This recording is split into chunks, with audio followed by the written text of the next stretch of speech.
Well, happy Tuesday or whatever day it is that you are listening to the podcast. This is Rhonda. We are going to talk today about a topic that I really love because this topic helps my kind of chaotic, entrepreneurial, high idea generating brain from being all crazy all the time.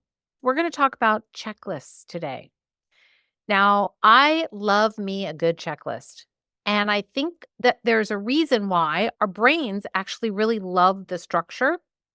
Some people love structure more than other people. I tend to be a little bit of a rebel, if you didn't know that. If you've ever met me in person, you know the worst thing you could do is tell me what to do because I'm probably going to do the opposite.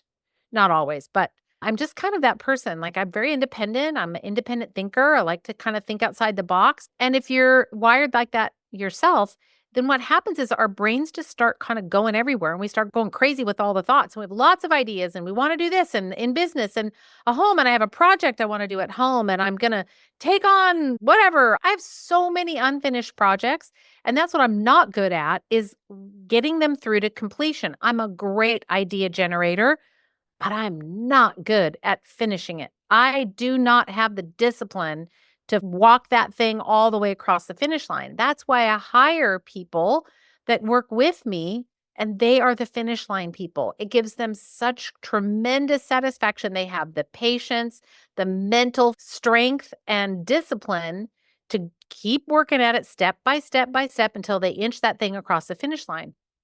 I'm not like that. But the thing that helps me be able to get something to the finish line is by using a checklist.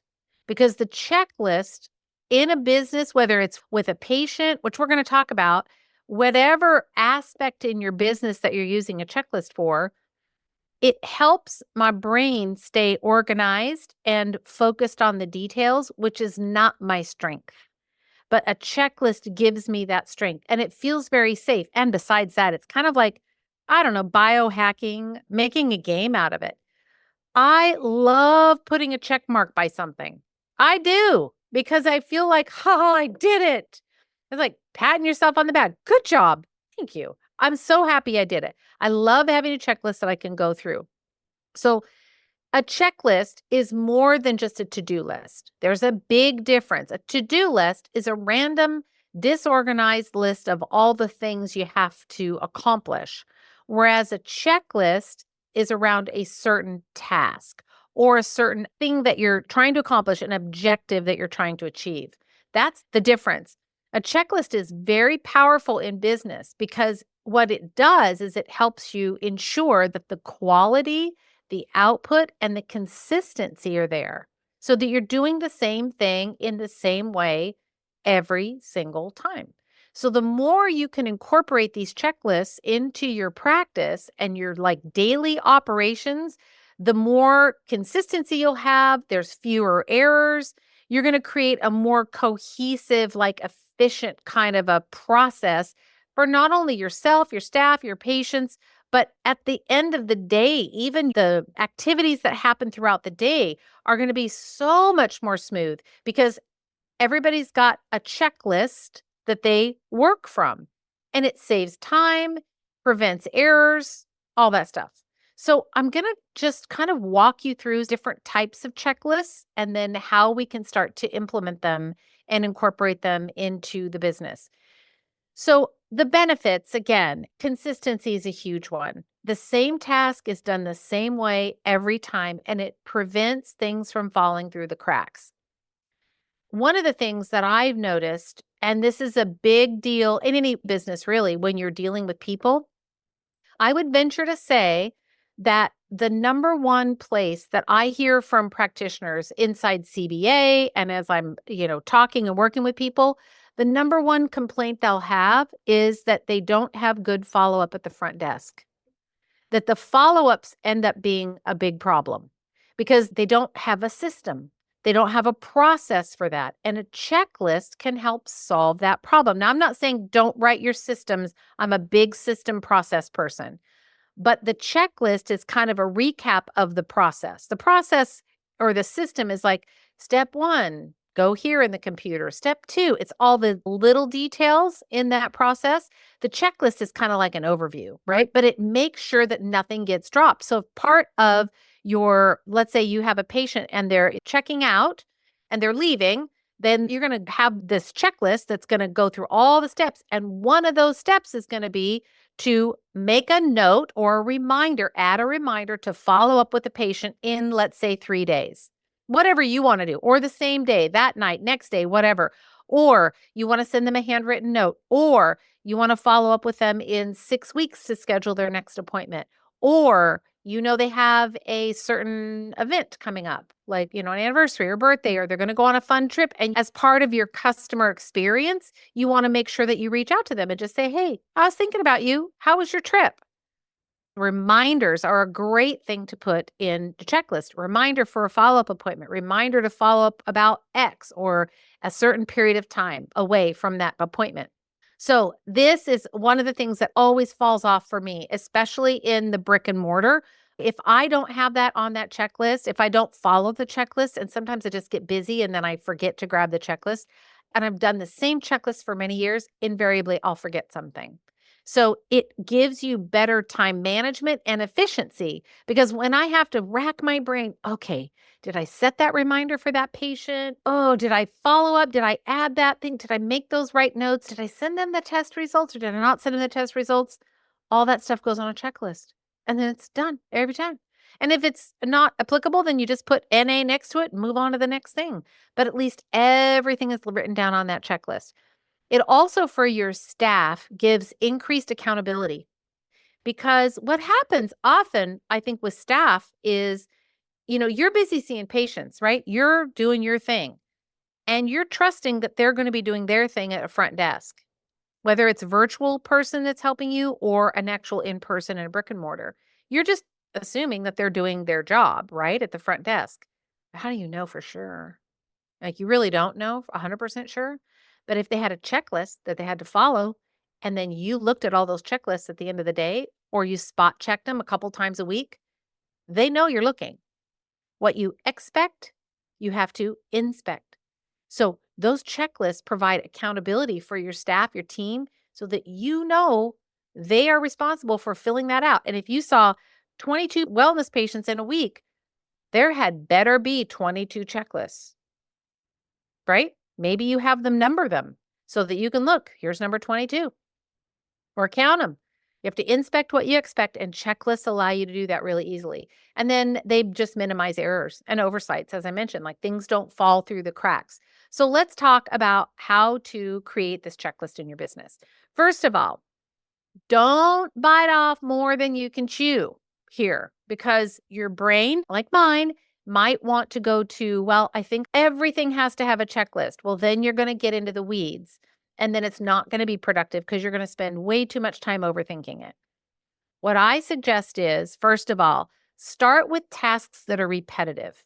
So, for instance, a checkout of a patient is a really good one to start with. What's the checklist? What are the steps that if you're a solo practitioner, what are the steps that you need to follow to make sure that everything gets done with that new patient till it's literally complete, done, period at the end of the sentence, put away, and you don't have to revisit it again until you have contact with the patient? So that's a good one to start with. Another good checklist to start with is your new patient checklist, because there's a lot going on there. Not only are you getting intake forms from the patient, but then you've got some internal stuff you have to do. You got to add them to your EMR. You've got to add them to your practice management. Maybe you have a CRM or a, marketing platform that you need to upload their email to. Like, there's all those little things. Has the appointment been scheduled? And any tests that they've been provided, have they been sent to the practitioner? So if your front desk is doing it, they need to maybe have a note that's like, okay, when the tests come in, they get sent to the practitioner to review prior to the appointment, et cetera. So you got to write it the way that it flows right for your office. So start with some really simple ones like that. Another simple one is a checklist for ordering lab tests. So if you're going to order a lab test, you have to know what the lab is, what are the markers, how do you communicate or charge the patient, did you send the requisition, like all the things that have to do with lab testing. But pick maybe 3 to 5 that are real easy, they're repetitive, and they have, I'll say, a relatively high level of risk of errors. So, new patient checklist, a follow-up checklist, those have pretty high rates of things falling through the cracks because there's usually so many pieces and they could go missing. You could just drop one off and then you forget about it. And the patient is like, I never got my test results back. So maybe it's a checklist for when you get lab results back. What do you do? What do you want your front office to do? Or what do you need to do if you're the solo practitioner? Because here's the thing, if we're setting up a business with the intention to grow that business, right? We want to make it better and bigger. We want to grow. Eventually, we want to have a full time staff person. Eventually, maybe we want to have another staff person. If the goal is to grow it, it's really easy when you're doing it by yourself to just say, oh, I got it. But then when you finally get to the point where you're maxed at capacity and you can't fit anybody else in, you're thinking, I'm drowning. I have got to get some help. At that point, you are maxed out. That is not the time that you need to be spending creating a checklist because you're already stretched thin. The time to do that is when you're in the growing stage. So create a checklist. And then if you have to change it, modify it, tweak it. Maybe you get a new piece of software. I have some checklists. Oh, I won't show you. Most of you are listening. A few of you are watching on YouTube. I was going to show you one, but I have them and I color code them. I put a little background color on them and I color code them. So I know what color is what task. And I've got my key ones, like one of them is a follow-up, one is a new intake. I've got one that is if I meet with someone and I don't feel like they're a good fit or they decide they're not a good fit, I have a certain checklist that I follow for that too because I want to make sure that I'm still going to be able to market to them. I still want to include them in my emails. I still want to maintain contact with them. I might decide I want to reach out in 3 months and just check on them, see how they're doing, if they're feeling any better, and if their Dr. Google research has gotten them anywhere.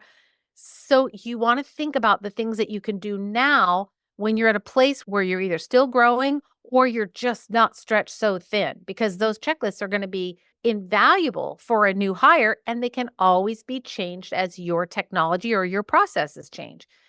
And then the checklist, of course, prioritize the critical things or the things that have a high risk of, tasks or items within that checklist getting dropped off. So now there's 4 types of checklists. So I thought about this too. There's checklists for tasks. So tasks would be like social media. How do you post on social media? If you're going to delegate that to someone, super easy checklist. So the tasks that you're going to do. But then there are also what I think of as procedural checklists. So those are like how to onboard a new employee. In other words, they're a little bit of a longer runway. If you're going to do like an in-person event at your office or you're going to do an online event, like there's a lot of steps that I guess they lead up to that in the weeks up to that event, right? You've got advertising and social posts to make and that kind of thing. So there are some that are procedural where it's over a longer period of time. Then you have troubleshooting checklists for, let's say, what to do if a link on the website doesn't work, or what to do if, the internet is down, like a troubleshoot. Like, what do we do then? You're in with the patient and the internet goes down. How do we do that? How do we process credit cards if we don't have internet? What does that look like?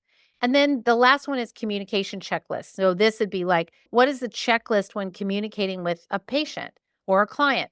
Do you want them communicating via text? And what was their message? How did you respond? When is there a follow-up? Is there a follow-up schedule? Does an appointment need to be scheduled, etc.? So those are the 4 types of checklists. And when you're making your checklist, I also want you to keep in mind that it's really easy to overcomplicate it. Your checklist should always fit on one piece of paper and not in size 4 font, please. Like so tiny you need a magnifying glass. That's way overcomplicating it. Some checklists are going to have more details, items, and others aren't. So I'll give you an example. In the brick and mortar, in the med spa, we have end of week. It's like a Friday checklist. There's quite a few things on there, but we have all day Friday to get them done. There are things like get the glass cleaner and make sure that all of the mirrors, the glass surfaces, we have a big glass display case, make sure all of that is clean. So that's on a Friday. Well, that can be fit in between, appointments or while we're waiting on someone. If they're running late, we'll just spiffy up the glass.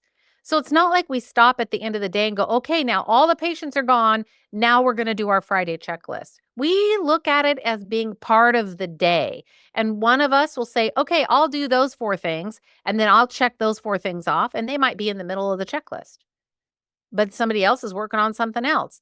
So there's a lot more items on that checklist only because it's the end of the week. Take out the trash, make sure that all the rooms are picked up and everything is restocked and the linens are changed and the laundry's ready to get washed because I'm in a med spa, that kind of thing. So those are some longer ones, but even for like a short one at your front desk, you just don't want to overcomplicate it. Too many steps.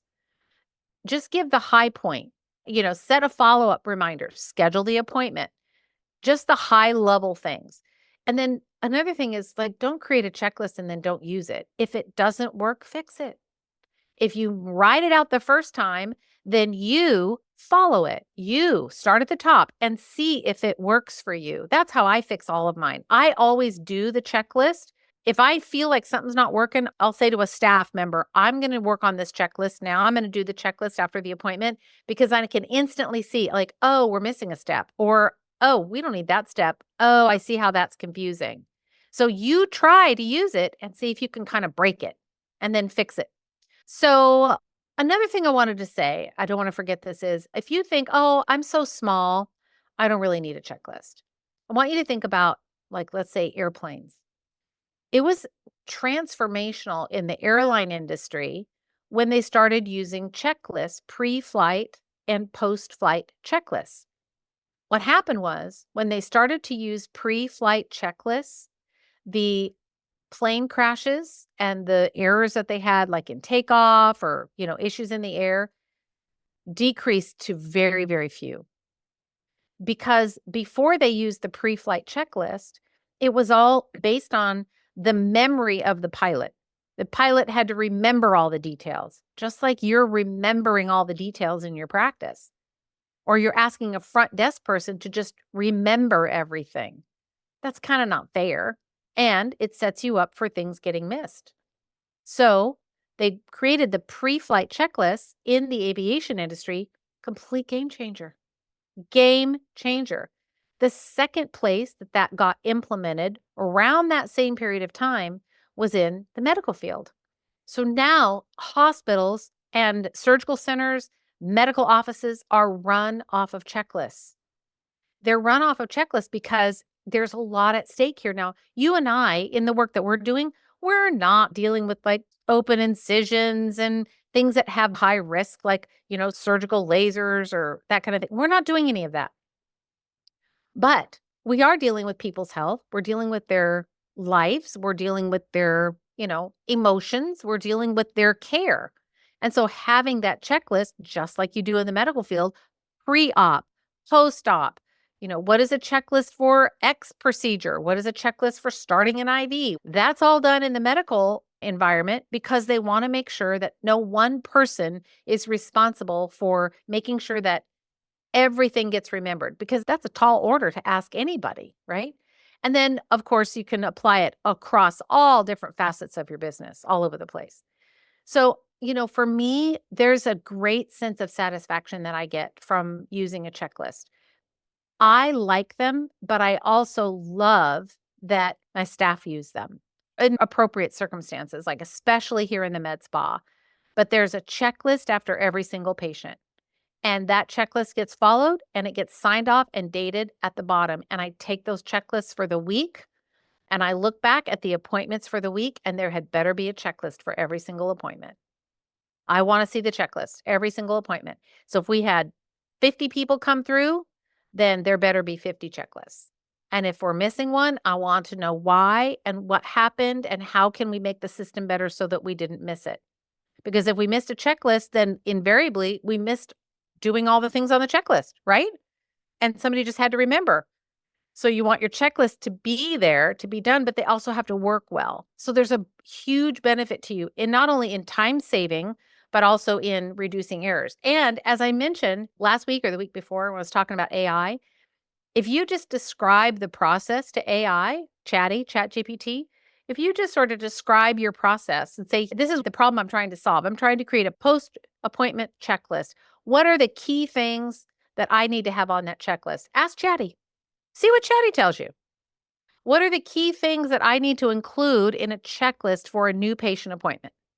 Now, Chatty's not going to get it all right because Chatty doesn't know your industry, but you could tell it, listen, I'm a wellness practitioner and I specialize in working with women.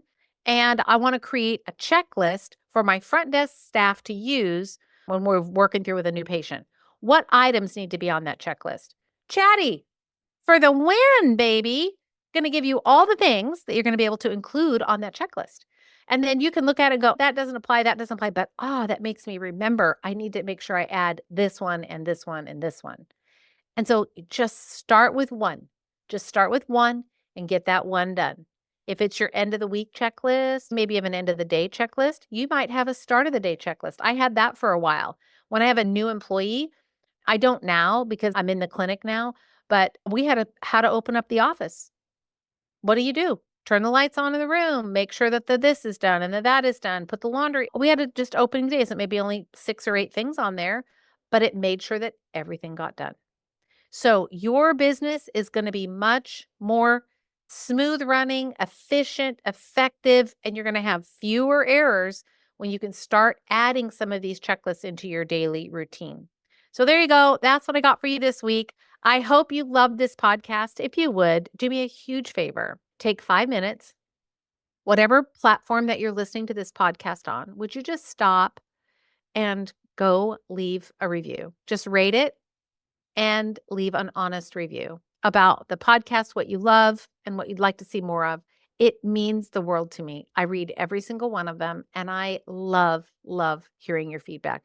It helps me know what kinds of things that you want to know about, but it also just helps me feel a little bit more connected to the world out there that's behind the camera and the microphone that I'm talking to. Because I know you're there, even though I can't see you. So when you give me that feedback, I always love it. So anyway, there you go, friends. Take care.